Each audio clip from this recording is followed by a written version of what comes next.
پڑھایا جاتا ہے۔ آج معاشرے میں اس چیز کو دیکھا جا رہا ہے کہ ہلدی کی رسم کو ایجاد کیا گیا۔ آج معاشرے کے اندر دیکھا جا رہا ہے مہندی کی رسم کو ایجاد کیا گیا۔ آج معاشرے کے اندر دیکھا جا رہا ہے جوانیوں کی رسم کو ایجاد کیا گیا۔ یہ کہاں سے لائے گا؟ کہاں سے لائے یہ چیز؟ آپ میں سے اگر کوئی شخص کھڑے ہو کر مجھے بتا دے کہ دین محمدی میں سے ہے تو میں نہیں مانوں گا، لیکن دور دور تک کوئی بتا نہیں سکتا۔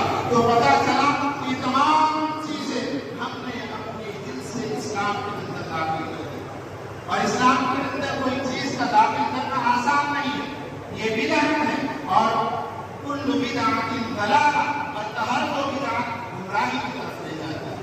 جس انسان کو اس دنیا میں بھیجا اس لیے گیا کہ وہ جنت کے راستے کو اختیار کرے، وہ اس دنیا میں آنے کے بعد اللہ کی اطاعت کرے، محمد عربی کی پیروی کرے، اور جب اس دنیا سے جائے اس حال میں جائے کہ اللہ بھی اس سے راضی ہو، محمد عربی بھی اس سے راضی ہو، لیکن اس انسان نے اس دنیا میں آنے کے بعد اپنے خواہشات پر چل کر، اپنی نفسانی خواہشات پر عمل کرتے ہوئے اس دین کو بگاڑ دیا۔ کل قیامت کے دن محمد عربی کل قیامت کے دن ہمارا دامن پکڑ کر پوچھیں گے کہ میں نے تو آپ کو اس طرح کا دین نہیں کیا، میں نے اس دین کے لیے اپنے بیٹیوں کی طلاق کو برداشت کی، میں نے اس دین کے لیے پتھر نہیں کھائی، میں نے اس دین کے لیے فقر و فاقہ کی زندگی گزاری، میرے صحابہ نے اس دین کے لیے جان شہادت نوش فرمایا، میرے صحابہ نے اس دین کے لیے اپنی جانیں قربان کر دی، میں نے اپنے اولاد کو کھویا، اور نہ جانے کتنی قربانیاں نبی کریم صلی اللہ علیہ وسلم نے اس دین کے لیے دی۔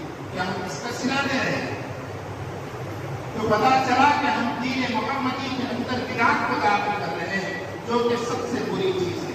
انہی رسومات میں سے سب سے زیادہ ایک رسوم ہمارے معاشرے میں چل پڑی ہوئی جیسے یہ وہ لعنتی ماحول ہے، یہ وہ لعنتی رسم و رواج ہے جس کو آج مسلم معاشرے کے اندر چاہے دیندار ہو چاہے غیر دیندار ہو، چاہے اچھا لباس پہننے والا ہو چاہے داڑھی رکھنے والا ہو، چاہے ٹوپی پہننے والا ہو، چاہے اسلامی لباس پہننے والا ہو، چاہے مسجد کا ذمہ دار ہو چاہے مدرسے کا ذمہ دار ہو، اللہ ماشاء اللہ چند لوگوں کو چھوڑ کر تمام اس میں داخل ہیں۔ وجہ کیا ہے؟ وجہ یہ ہے کہ ہم نے اس نکاح کو بنا دیا ہے بزنس، جس کے بارے میں نبی کریم صلی اللہ علیہ وسلم نے فرمایا وَمَن تَزَوَّجَهَا لِمَالِهَا لَمْ يَزِدْهُ اللَّهُ إِلَّا فَقْرًا، کہ جو شخص نکاح اس لیے کرتا ہے کہ یہ سوچتا ہے کہ اس نکاح کے ذریعے سے مجھے مال مل جائے، اس نکاح کے ذریعے سے مجھے دولت مل جائے، اس نکاح کے ذریعے سے مجھے گاڑی مل جائے، اس نکاح کے ذریعے سے میرے گھر میں فریج آ جائے، اس نکاح کے ذریعے سے میرے گھر میں برتن آ جائے، اس نکاح کے ذریعے سے میرے بیٹے کو پڑھائی بستر مل جائے، تو یاد رکھنا محمد عربی صلی اللہ علیہ وسلم کا فرمان ہے کہ جو مال کے لیے نکاح کرے گا اللہ تبارک و تعالیٰ اس کے لیے فقر کا دروازہ کھولیں گے، اس کو فقیر بنا دیں گے، اس کو مسکین بنا دیں گے۔ آج معاشرے کے سب سے آسان ہے کہ ہم تو کہنے والے ہیں کہ ہم ایمان والے ہیں۔ کون ہے بھائی محمد عربی کو ماننے والے ہیں؟ کون ہے بھائی لا الہ الا اللہ محمد رسول اللہ کے پڑھنے والے ہیں؟ اور نعرے تو یہ ہیں کہ نبی کا دامن کبھی نہیں چھوڑیں گے، یہ نعرے ہیں، لیکن جب نبی کے نام کی بات آتی ہے تو سب جھوک جاتے ہیں، نبی کے کام کی بات آتی ہے تو سب جھوک جاتے ہیں۔ تو پتا چلا کہ نبی کے سچے وفادار نہیں ہیں، یہ وفاداری نہیں ہے بلکہ وفاداری کے نام پر تقویٰ ہے۔ محمد عربی صلی اللہ علیہ وسلم کی وفاداری کون ادا کرا؟ صحابہ کرام کی زندگی پر نظر ڈالتے ہیں تو اپنی جان بھی قربان کر رہے ہیں، اپنا مال بھی قربان کر رہے ہیں۔ نبی کریم صلی اللہ علیہ وسلم کے زبان سے کوئی حرف نکلے، کوئی کلمہ نکلے، اس کو فوراً مان لیتے ہیں۔ لیکن آج ہمارا یہ مزاج ہوتا ہے کہ اگر ہمارے اپنے خواہش کے مطابق کوئی عالم کوئی امام مسجد کا ہو، اگر ہمارے خواہش کے مطابق بات کرتا ہے تو اس کو ایکسپٹ کر لیتے ہیں، لیکن ہمارے خواہش کی بات نہیں ہے، ہمارے چودراہٹ کرنے کی کمی ہو رہی ہے تو فوراً رد کر دیتے ہیں۔ تو پتا چلا کہ دین کو ماننے والے والے نہیں ہیں، اپنے خواہشات پر چلنے والے ہیں۔ تو جو خواہشات پر چلنے والے ہیں تو کہہ دیں کہ ہم نہیں مانتے ایمان کو۔ تو بتانا مقصود یہ تھا کہ اس دین کے اندر ایک نئی رسم آئی ہے وہ جہیز ہے، جس کی لعنت کی وجہ سے کتنی بیٹیاں اس دنیا کے اندر سسک کر دم توڑ رہی ہے، کتنی بیٹیوں کو گھر کے باہر نکالا جا رہا ہے، کتنی بیٹیوں کا گلا گھونٹ کر مارا جا رہا ہے، کتنی بیٹیوں کو پھانسی کے پھندے پر لٹکایا جا رہا ہے، کتنی بیٹیوں کو جلایا جا رہا ہے۔ پتا چلا کہ کیوں؟ تو پتا چلا کہ اس نے جہیز کی جو لسٹ دی تھی اس کو پورا نہیں کیا۔ چلتے چلتے میں واقعہ سناتا ہوں، فانی بلا یونی کا واقعہ۔ شاعر ہے، اللہ تبارک و تعالیٰ نے بڑا مال دیا اور بڑی عزت کی تھی۔ جب بیٹی کے نکاح کی بات آئی تو بیٹی کا نکاح کرایا اور جتنا مال و دولت تھا سب کچھ جہیز کے نام پر دے دیا۔ یہاں تک کہ جس گھر میں وہ رہتے تھے اس گھر کو بھی داماد کے نام کرا دیا، یعنی تمام زندگی کا سرمایہ اس نے اپنی بیٹی کی شادی پر ڈوبا دیا۔ لیکن وہ کہتے ہیں جس کو ایک بار مانگنے کی عادت ہو گئی، جس کی فطرت میں بھیک مانگنا ہو گیا، اس کو بھیک مانگنے بغیر اس کا پیٹ نہیں بھرتا۔ اتنے فقیر ہم نے دیکھے ہیں کہ بڑے بڑے معلومات ہیں، بیک گراؤنڈ میں بڑے بڑے ان کے میٹنگس ہیں اور کرائے پر جا رہے ہیں، کوئی کمپنی کا مالک ہے ممبئی کی طرح تاریخ کو اٹھائے اور دیکھیں کہ کتنے فقیر ہیں جو بڑے بڑے لاکھوں پتی اور ارب پتی ہیں، لیکن کام کیا کر رہے ہیں؟ بھیک مانگ رہے ہیں۔ کیوں؟ یہ ان کی فطرت بن چکی، یہ ان کی عادت بن چکی۔ اسی طرح جہیز مانگنے والوں کی بھی فطرت یہ ہوتی ہے کہ ایک بار اگر مانگ دیے اور سامنے والوں نے دے دیا تو زندگی بھر لڑکی والوں کو مانگتے رہے۔ تو بات کو واقعی کی چل رہی ہے۔ یہ فانی بلا یونی جس کی لڑکی کے جہیز میں اس نے تمام چیزیں اٹھا دی، چند دن کے بعد بھی مطالبہ لاتا ہے اور لڑکے والے کہتے ہیں کہ آپ نے بہت ساری چیزیں تو دی لیکن ابھی ہم کو فلاں پیسوں کی ضرورت ہے، فلاں چیزوں کی ضرورت ہے۔ یہ پورا شخص جس نے اپنی زندگی کا سارا سرمایہ لگا دیا، تمام بیٹی کے جہیز میں چھوڑ دیا، اب اس کے پاس کیا بنا؟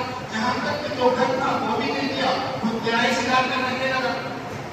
تو وہ کہتا ہے کہ میرے پاس اپنی پھوٹی کوڑی بھی نہیں ہے، میں تم کو کیا دوں؟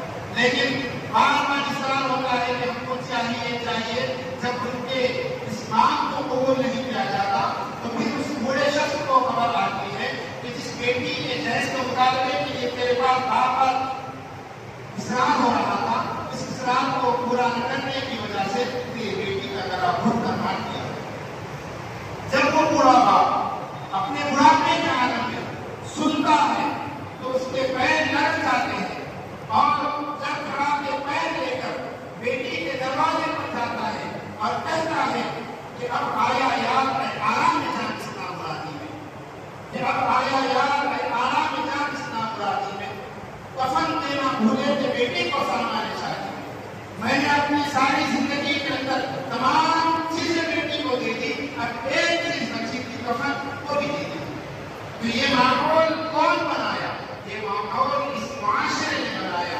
جب تک اس معاشرے کے اندر سے یہ ماحول ختم نہیں ہوگا، جہیز کی رسومات ختم نہیں ہوگی، محمد عربی صلی اللہ علیہ وسلم نے جو دین نکاح کا آسان طریقہ نہیں بتایا تھا اس طریقے پر ہم نہیں چلیں گے تو معاشرے کے اندر ظلم پر ظلم ہوتے رہے۔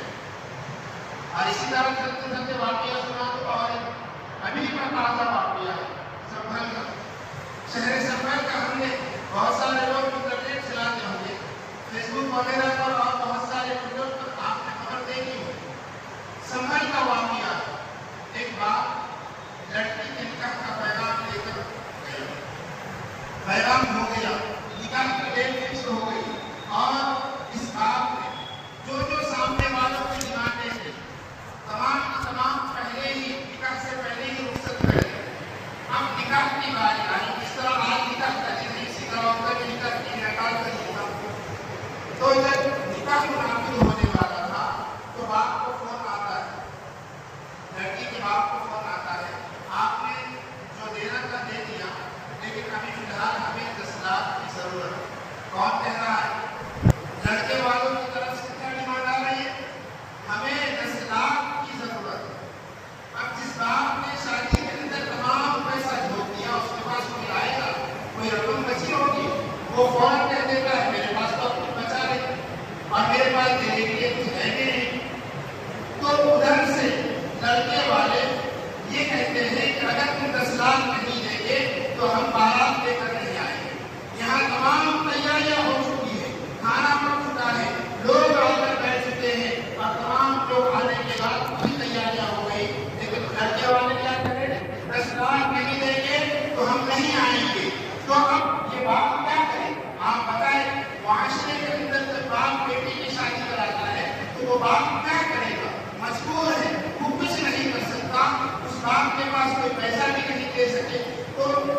کوئی اور آنا نہیں دیا.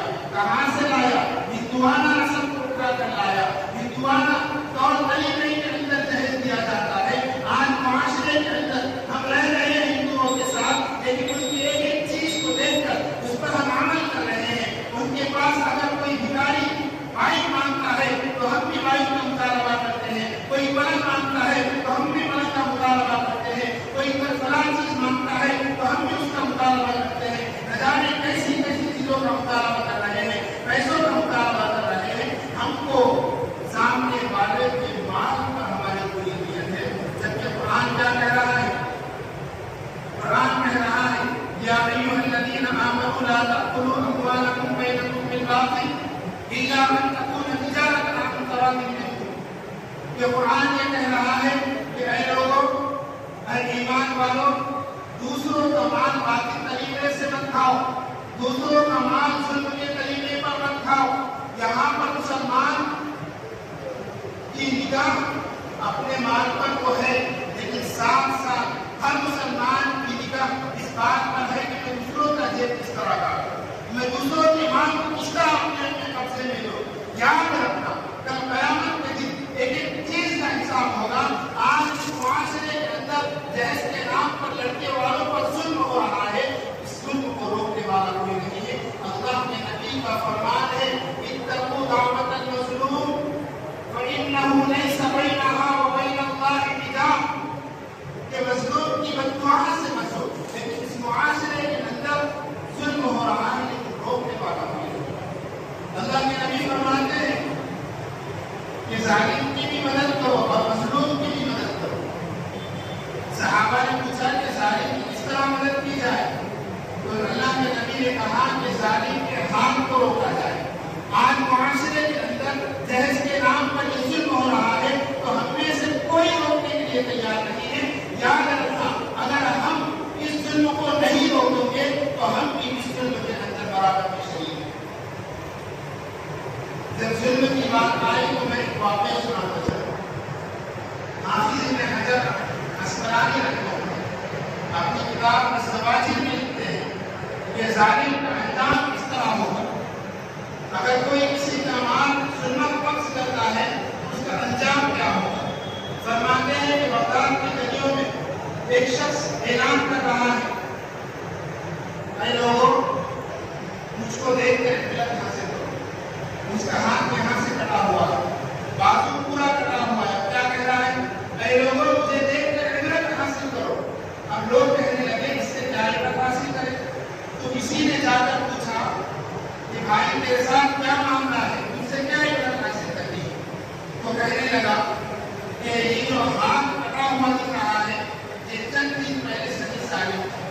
میرا بازو موجود تھا، میرا ہاتھ یہاں موجود تھا، لیکن میرے ایک ظلم کی وجہ سے یہ ہاتھ چلا گیا. وہ کہتا ہے کہ میں دریا کے کنارے سے جا رہا تھا، میں نے ایک مچھوارے کو دیکھا کہ وہ مچھلی پکڑ رہا ہے، تو میری نظر اس کے مال پر پڑ گئی، اس کے مچھلی پر پڑ گئی. میں نے یہ ارادہ کیا کہ وہ مچھوارا ہے، میں اس کا ظلم کر لے سکتا ہوں.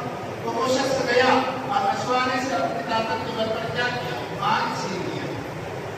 مان چھیننے کے بعد جیسے ہی وہ مچھلی چھینتے وقت اس مچھلی نے اس کے ہاتھ کو کاٹ دیا، اس کے انگوٹھے کو کاٹ دیا. لیکن وہ ظلم کے نشے میں تھا، زبردستی اس مچھلی کو لے کر گھر پر آ گیا. گھر پر لانے کے بعد ذبح کیا اور کاٹ کر کھائی. لیکن جب کھا کر سویا اس وقت ہاتھ انگوٹھے میں تکلیف ہونے لگی. جب انگوٹھے میں تکلیف ہوئی تو فوراً حکما کے پاس گیا. تو حکما نے کہا کہ آپ کے انگوٹھے کو کاٹنا پڑے گا اس لیے کہ سر چکا ہے. تو اس کے انگوٹھے کو کاٹ دیا گیا. پھر چند گھنٹے نہیں گزرے پھر تکلیف شروع. تو حکما کے پاس گیا تو میں نے کہا کہ یہ جو منگت ہے یہ سر چکا ہے، اس کو کاٹنا پڑے گا. اسی طرح بار بار حکما کے پاس جاتا رہا یہاں تک کہ اس کا پورا بازو کٹ گیا. ایک سمجھدار اللہ والے تھے، انہوں نے کہا کہ بھائی ادھر کہا کہ نہیں تو نے تو غلط کام تو نہیں کیا تو اس ہاتھ سے. تو اس نے کہا کہ ہاں میں نے غلط کام کیا. میں نے غلط کام یہ کیا کہ ایک مچھوارے کی میں نے مچھلی چھین لی. تو اس بزرگ نے کہا کہ فوراً جا کر اس سے معافی مانگے ورنہ تیرا تمام کی